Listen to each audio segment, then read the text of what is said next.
Hi everyone, it's Father Mark with the Wisdom of Fulton Sheen. Today he reminds us of a couple things. The first thing he reminds us of is that to know of somewhere and to know the place is much different. To know the name of someone and to know the person is much different. And I think this is something that Jesus reminds us of in the parable where he says, there will be many people who say, Lord, Lord, didn't we eat with you? Didn't we listen to you? Didn't we do this? And Jesus turns to them and says, truly, I do not know you. Knowing about someone is much different than knowing the person.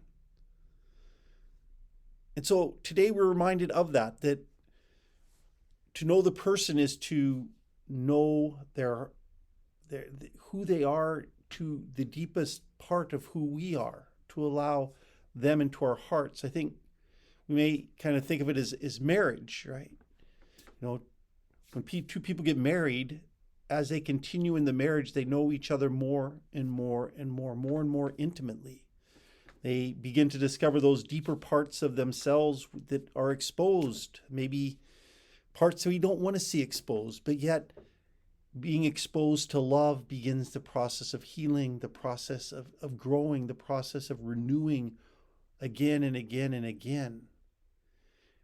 And that is why often the church uses the relationship of husband and wife, of the marriage, as a symbol of God's relationship with us. Or perhaps it's opposite. God's relationship with us is a symbol of how marriage really should be. Because God desires to know us more and more deeply. And so as we listen to his word, as we walk with him, as we talk with him, as we watch him and participate in his ministry, God reveals himself more and more to us. And in the same way, we must reveal ourselves more and more to God. We must allow God into those deep, dark places that are vulnerable, that are hurt, that the salve of love, the ointment of compassion, the Band-Aid of grace begins to heal those very hurts within us. So, like a train conductor, let us not just simply call out the name, but let's be the tourist, the resident who knows the person. God bless. Take care. Friday, I look forward to the weekend.